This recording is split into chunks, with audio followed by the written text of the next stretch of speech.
Olá, sejam bem-vindos à Unidade 2, tema 1. Unidade 2, tema 1. Na Unidade 2 a gente vai falar, era uma vez, o esporte. Gosta de esporte, Isadora? É bom, né? E o Vasco? Não, que isso, Isadora? Tá evoluindo, tá melhor, vai. Pô. Nas últimas duas partidas de 6, 4 pontos. 4 pontos, tá pensando o quê? O Vasco tá evoluindo, o Vasco tá crescendo aí, né? Então, tema 1 aí, jogo, esporte, sociedade. A gente vai falar agora do tema 1, a gente vai trabalhar. O esporte, como falando aqui agora, coisa adora, o esporte, ele na verdade mobiliza todo um pensamento social. Se você parar para analisar, né? O esporte, ele tem uma visão ampla do todo, uma influência grande na vida social das pessoas. Por exemplo, eu vou voltar bastante, tá? Bastante, eu vou voltar lá na década de 50. Quando o futebol ainda estava começando no Brasil, falando do esporte mais popular no Brasil, havia ainda um complexo de vira-lata. A gente explicava isso, né?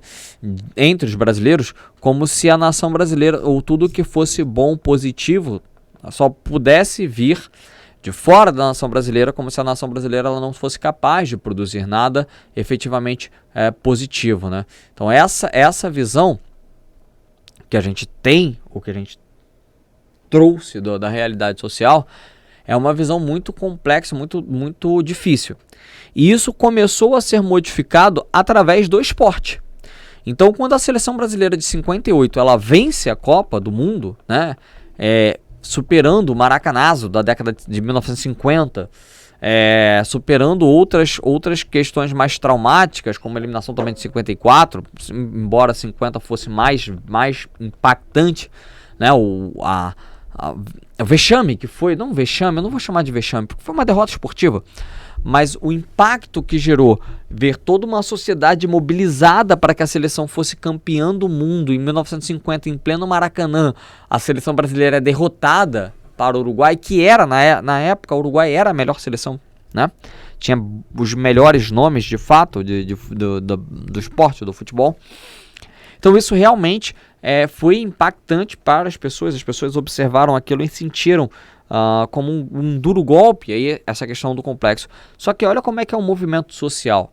O Brasil, a vitória esportiva no Brasil em 58 acaba elevando o nível de ufanismo da população brasileira e eles acabam remodelando a ideia do que era o esporte.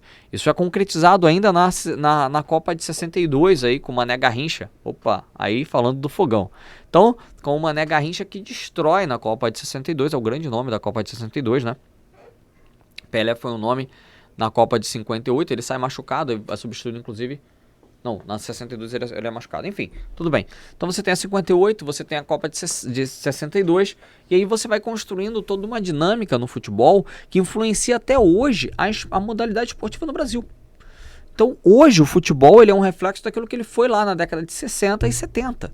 Porque a seleção de 70 e a seleção de 66 acaba sendo derrotada, mas a seleção de 70 é a seleção brasileira. Então assim, acaba sendo a grande seleção de todos os tempos, né? Talvez é considerada por muitos ao redor do mundo, e não só no Brasil, a grande seleção de futebol de um país, a seleção de 70, que tinha grandes nomes, né? Era Pelé, Gerson, Jairzinho, Paulo César Caju. Falei só botafoguense aí, hein? Viu, Isadora? Da onde é que vem a nossa tradição? A Isadora tá assim, caraca, e o Botafogo é muito maior que o Vasco. Ela tá aqui assim, é verdade, Isadora, é verdade, fazer o quê? Então assim, tema 1, jogo, esporte e sociedade. E aí, a gente começa a falar nessa unidade, nós falaremos de 4, nessa unidade a gente tem 4 temas, né? Então o tema 4, jogo, esporte e sociedade. O tema 5, desmascarando o jogo. O tema 6, que é o ideal olímpico e paraolímpico, né? O tema 7, ídolos, heróis e modelos. A gente vai falar aqui da construção de uma idolatria ou da construção do que seria o ideal. Nessa unidade, a gente quer que você consiga fazer 2 coisas, tá? Compreender as diferenças existentes entre um jogo e esporte e entender a relação entre esporte e sociedade. Então, existe um jogo, a brincadeira. Por exemplo, eu e Isadora, a gente pode fazer aqui um jogo da velha. Sabe jogar jogo da velha, Isadora? Tá boa? Tu sabe onde marcar o xizinho, que aí tu deixa... Tá boa mesmo, Isadora? Então, jogo da velha. Já viu aquele jogo dos pontinhos? Então qual é que tu tem que completar e quem faz mais pontinho, com mais quadradinho ganha? A diferença entre esse jogo é a diferença entre o esporte. Envolve uma preparação, pessoas que ganham a vida com aquilo. O pessoal aqui tá meio decepcionado com a escolha do Neymar de ir para o Hilal, né? Ficou decepcionado, Isadora? Ficou, sério? Pô, cara, eu tava falando assim. É a escolha do cara, né? Assim, a carreira dele inteira ele fez essa escolha, né? Enfim, é escolha de vida. Mas aí tem a questão do esporte. Tem o esporte como um entretenimento que a gente vai trabalhar. E a gente vai discutir também a relação esporte e sociedade. E a gente começa com esse quadro. O quadro, né? Jim Metzinger, que fala no velódromo. E é um quadro que faz a pintura de um ciclista, né? E esse ciclista tem uma posição aí, se você observar, a posição dele é de muita velocidade. Aliás, o ciclismo é um esporte muito popular, tá? Muito popular mesmo. Aqui no Brasil nem tanto, né? Gosta de ciclismo, já viu? Viu o Tour de France, essas coisas assim? Não? O ciclismo é um esporte muito popular, de verdade, na Europa. Eles fazem um circuito muito grande, tem a volta da França, a volta sei o quê. E é um esporte olímpico. E, inclusive, o velódromo que ele está se referindo aí é um esporte que faz parte, é uma modalidade olímpica. É uma modalidade olímpica. Só que não é tão popular no Brasil, mas, assim, na Europa, principalmente, é um esporte que tem grande apelo, né? Inclusive, as competições são transmitidas em rede nacional, né? Para você observar como o ciclismo é um esporte que é muito valorizado. E aí você acaba refletindo isso na própria sociedade. Pô, como, professor? Simples. É uma cidade dinamarquesa, a capital da Dinamarca, Copenhague. A gente fala de Copenhague. Sabe qual é o percentual de ciclistas em Copenhague? 9 a cada 10 dinamarqueses, moradores de Copenhague, eles têm bicicleta. Tem ideia do que é isso? A cidade inteira, ela tem ciclovias e ciclofaixas. Que é mais importante ter ciclovia do que ciclofaixa.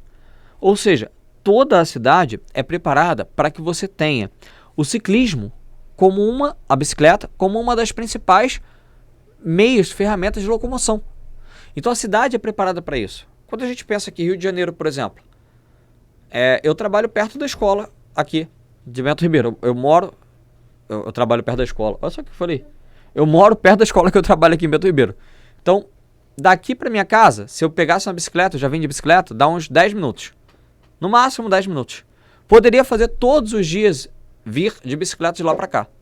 Só que olha como a relação do esporte com a sociedade. As pessoas elas não são muito ligadas no ciclismo. Então, o próprio investimento em torno desse esporte, ele é diminuto. É diminuto também o investimento em ciclovias e ciclofaixas. Aqui a gente tem verdadeiras obras gigantescas, como por exemplo no Parque Madureira, que é próximo, que vai de Madureira até Honório Gurgel. Quem conhece por aqui sabe o que eu estou falando. Só que acaba ligando o nada a lugar nenhum. Nada não, porque em Madureira fica ali no shopping Madureira. É um local tranquilo de você chegar e para as pessoas que querem vir, elas vão até para o shopping ali. Mas quando elas vão para o Honório, elas vão para o outro lado que não tem quase comércio. Então a relação é muito mais uma relação de lazer do que de fato um transporte eficiente. Quando você vai para o trabalho das pessoas, você não tem uma ciclovia. Em Niterói, que é a cidade da bicicleta, né? Ele tinha esse slogan, inclusive, Niterói é a cidade da bicicleta. Você tinha até relações de ciclovia mais presentes. Só que as ciclovias de Niterói, elas foram sistematicamente sendo subutilizadas. E hoje, você tem algumas ciclovias e ciclofaixas que simplesmente não têm utilidade, não têm finalidade nenhuma. Então não há uma preparação. Você percebe como há uma relação íntima entre a preparação do esporte e a valorização do esporte e a cultura? Agora eu pergunto a vocês. Prefeito Duque de Caxias, não vou falar o nome porque eu não quero morrer. Será que falando isso eu morro? Um risco. É um risco, né? Eu não vou falar o nome do prefeito de Duque de Caxias. Ele queria se eleger. O que ele fez? Ele construiu quadras, campos, society em Duque de Caxias inteiro. Então, hoje em Caxias, ainda tem algum reflexo dele. Em Nova Iguaçu, o cara fez a mesma coisa. Baixada Fluminense. Você tem várias quadras de campos de society. Aí você fala assim, pô, não tem ciclovia. mas o campinho lá de society, a quadra. Aonde eu morava, por exemplo, tinha um campo grande, assim, que não era nada. Eu morava em Belfor Roxo. O cara queria se eleger. O que ele fez? Uma quadra. Olha como você tem a relação do esporte com a sociedade. Eu tô falando de política, né? Mas deixa pra lá. Eu não disse o nome. Na bicicleta. Não, mas é... Porque... Tudo igual. Mas, assim... Por que você investe em melhorias esportivas em relação ao futebol e não investe em ciclovias que seriam muito mais úteis e muito melhores para as pessoas em si? Você investe no futebol porque o futebol ele agrada mais. É por isso que você investe no futebol. É por isso que o investimento no futebol ele é muito maior do que em outros esportes olímpicos, que são até interessantes também, o vôlei, o basquete, né? O tênis. Então, assim, há uma relação íntima entre o que você procura e o que você pensa em relação entre o que você procura e o que você tem em relação ao esporte, né? Há essa relação. Então, o que mais chama a atenção na obra e por quê? Na sua opinião, a obra retrata um passeio de bicicleta ou uma competição? Então, assim, o que mais chama a minha atenção, que eu falo para vocês, é, obviamente, a ideia da sobreposição de imagens, em que o rapaz está ali, aí você tem uma outra questão, você tem como se ele fosse construindo por diversas imagens diferentes. Na sua opinião, a obra retrata um passeio, uma competição? É uma competição, para mim isso é mais evidente, né? Você tem ali uma bancada, você tem as pessoas ali, uma torcida, uma plateia, sugere, obviamente, uma competição. Com base na imagem, as diferenças, quais as diferenças entre jogos, brincadeiras e esportes? Então, brincadeira você usa única e exclusivamente com lazer.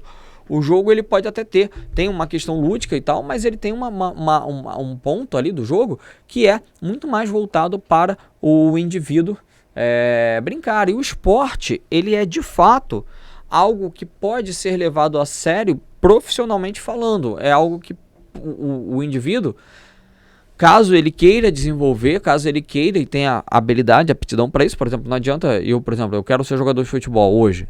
Eu não tenho a habilidade da Isadora. Isadora é canhotinha, boa de bola, né, Isadora? Controle de bola.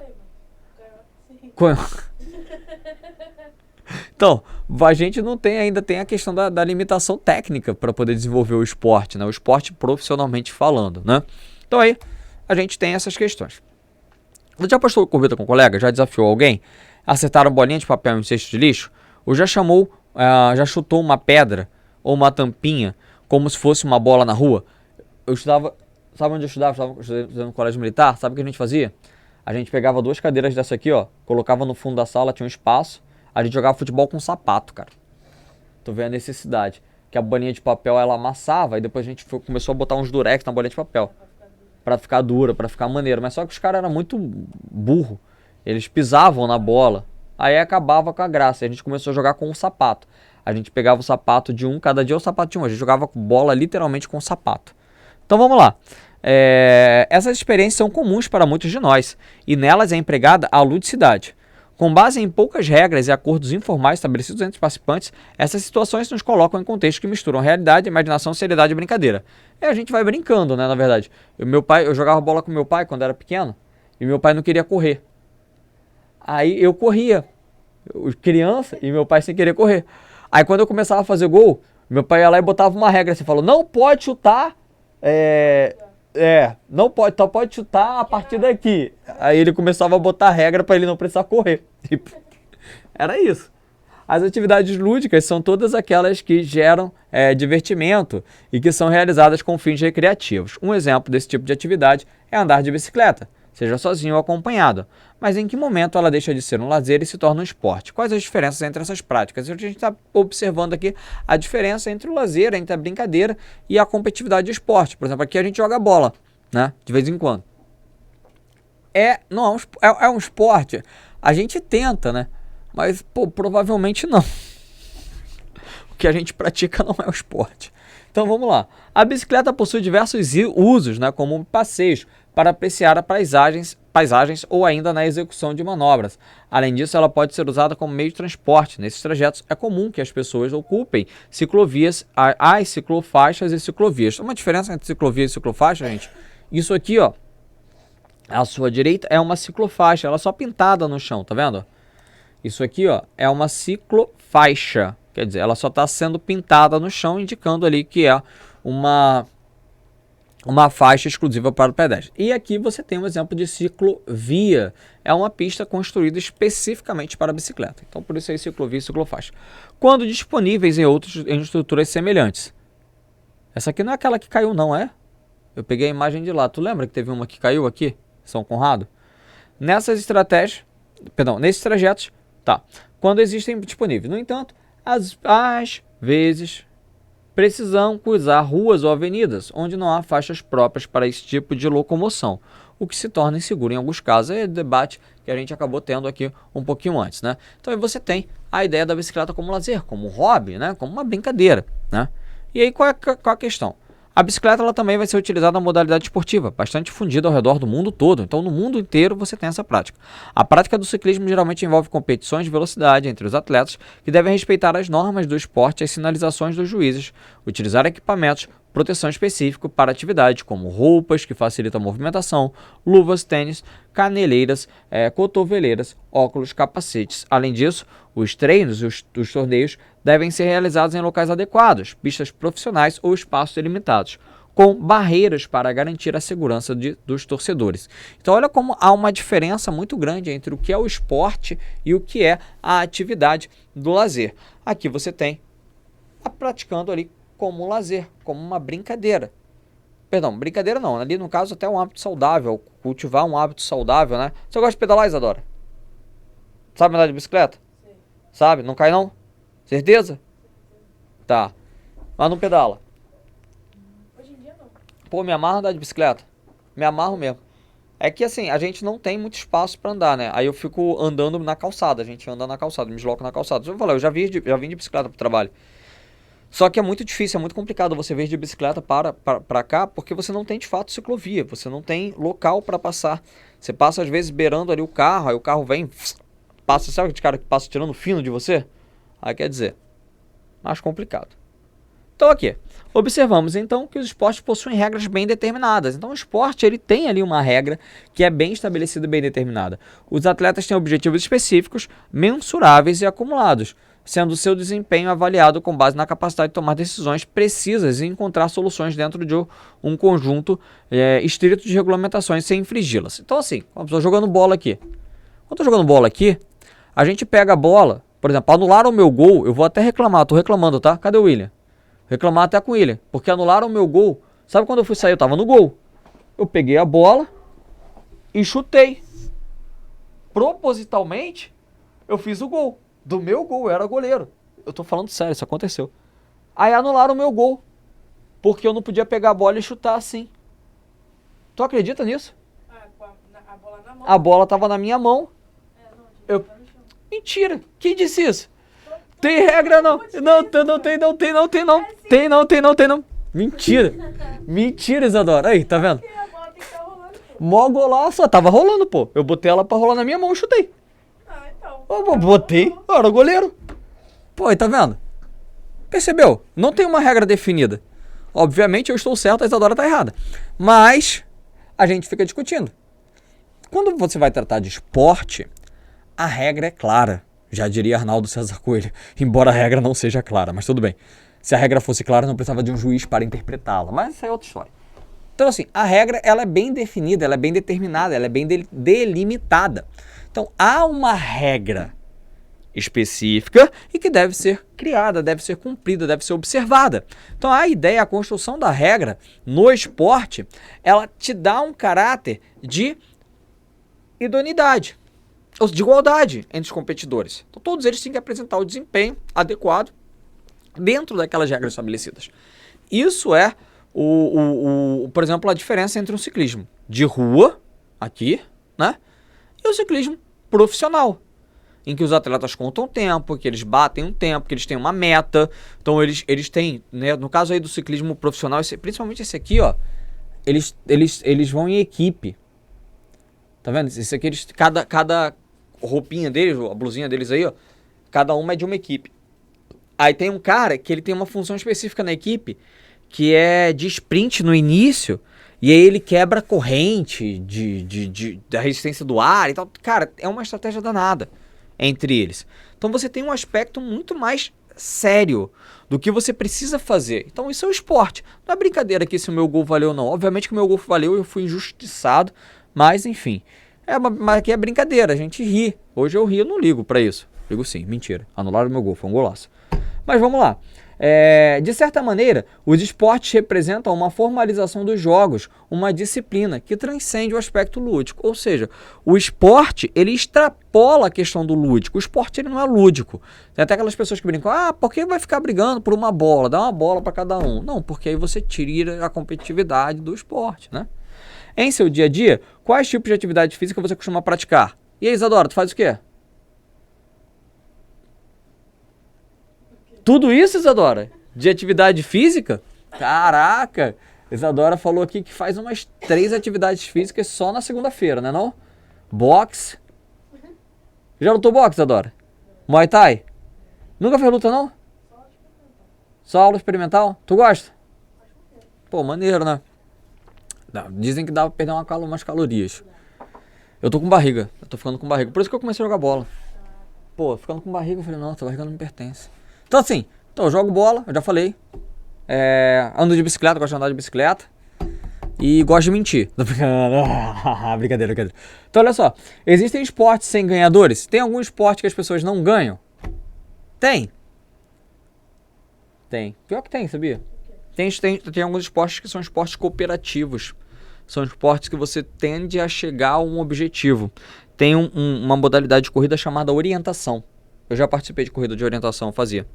Em que você, óbvio que tem uma tabela de competição, mas há alguns que trabalham com orientação, eles só querem se guiar. A orientação é a seguinte, eles espalham pistas em um campo, vamos dizer, de, sei lá, 1 km².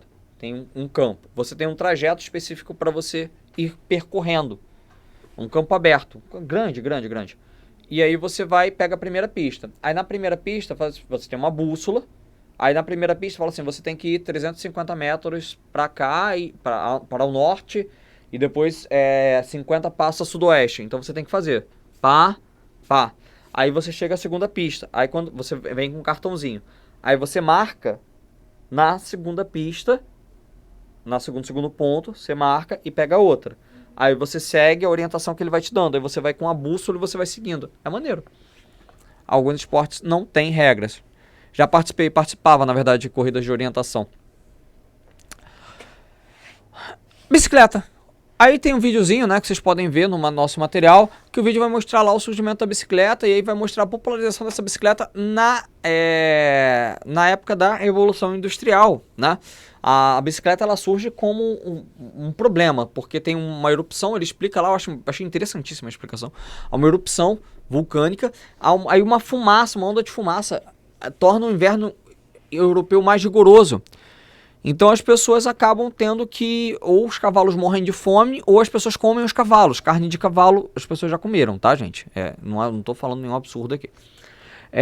E aí, um cara lá, um doidão, ele criou dois negócios de roda, e era um negócio que você fazia tipo um patinete, mas só que você montado, como se fosse uma bicicleta. E aí depois criaram um modelo em que a roda ia girando junto com a bicicleta. E aí a bicicleta foi evoluindo. Aí perceberam que quanto maior fosse a roda, mais velocidade você teria. Aí também perceberam que quanto maior a altura, maior a queda, que as pessoas começaram a cair. Já viu aquelas bicicletas enormes? Eu não sei como as pessoas conseguiam subir naquilo. Na verdade tinha uns apoios, assim, o ruim era parar, alguém tinha que ajudar a parar, enfim. Aí viram que não era uma boa ideia, que as pessoas se machucavam. E aí construíram bicicletas menores, mais ou menos próximas ao que a gente tem hoje, e a Revolução Industrial fez com que a bicicleta se tornasse algo muito mais popular. Aí ele cria justamente a história. Então, e aí a gente termina falando o seguinte, né? O vídeo mostra que o surgimento da bicicleta tem relação com o estágio natural. O evento natural, mas sua grande popularização está diretamente ligada à Revolução Industrial, que permitiu o aperfeiçoamento do instrumento e a produção em grande escala desse equipamento. Além do contexto econômico, a situação social e política também ajudou a promover a associação de bicicleta às ideias de liberdade e de fácil locomoção. mas existe uma diferença entre andar de bicicleta e praticar ciclismo, não é mesmo? Analise o mapa a seguir, o percurso e as variações de descidas do trajeto realizado na prova de ciclismo na estrada feminino nos Jogos Olímpicos de 2016 no Rio de Janeiro. E aí, se vocês olharem, eles saíram de Copacabana, gente, aqui, ó. Aqui. E aí, percorreram toda a Zona Sul, né? Toda a Zona Sul não, né? Porque de Copacabana para lá ainda tem Botafogo, Flamengo e tal. Aí você tem aqui, ó, Ipanema, Leblon, tal. Vai aqui pela Orla, tu vai chegando, tu passa São Conrado. Eu prefiro sempre ir pela Niemeyer, né? Mas você pode ir pelo Joá também. Aí ele foi aqui pela Barra da Tijuca, olha só. Cortou a Barra da Tijuca e chegou lá em Guaratiba, se não me engano. Calma aí. Deixa eu ver aqui. Se eu consigo ver onde é o ponto final, que eu tô com dificuldade para ler aqui. Aí tô pegando aqui o material.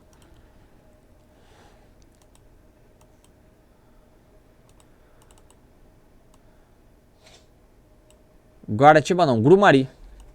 Aí ele vai lá, ó, tá vendo? Ele passa pela Barra da Tijuca, que eu falei, Copacabana, Ipanema, passa ali Vidigal, São Conrado. Mas eles foram pelo Joá, tá indicando pelo Joá. O Joá é um túnel, né, que tem lá, pelo elevador do Joá. Chegaram à Barra da Tijuca, cruzaram toda a Barra da Tijuca, Recreio. Chegaram lá em Grumari. Lá em Grumari eles pegaram uma trilha por dentro, lá, que chegou até Barra de Guaratiba. Então é um caminho bem complicado, bem longo, né? Então assim, esse percurso aí, ele tem o total de 141 quilômetros. Cara, é muita coisa, né? E os atletas nesse percurso, eles precisaram pedalar o seguinte, né? Trechos em linha reta, com curvas e inclinações de até 530 metros de altitude, que é o que normalmente acontece naquela bicicleta,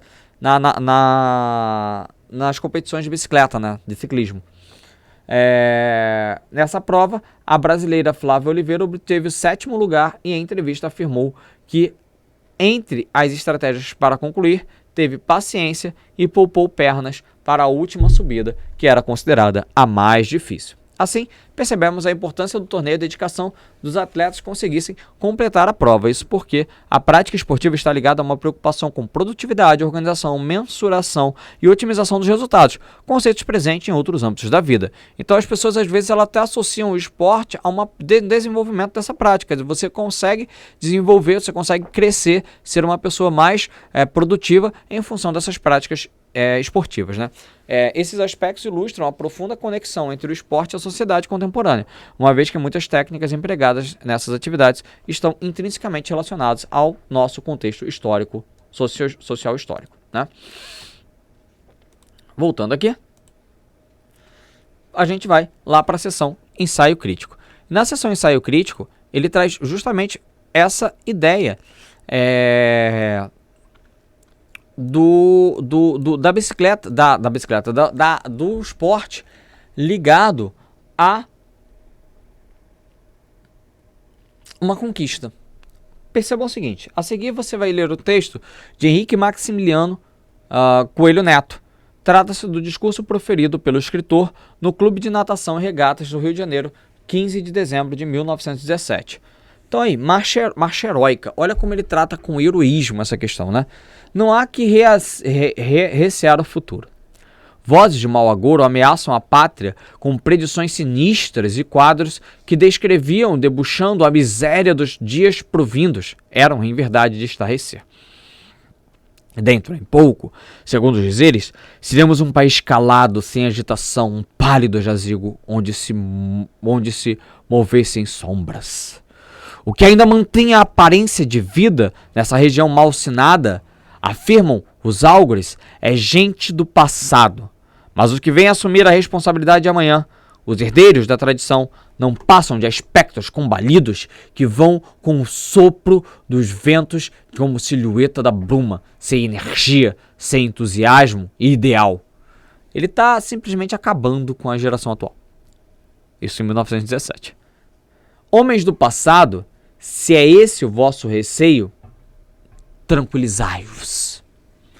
Ele cria uma ideia, muito ruim. Pá. Então você pensa num futuro tenebroso, porque essa geração agora... Mas homens do passado, acalmai-os. Serenai, verdes mares. Brincando, misturei textos. Homens do passado, se esse o vosso receio, tranquilizai-vos. Os dias que vêm serão gloriosos, porque a alvorada é esplêndida.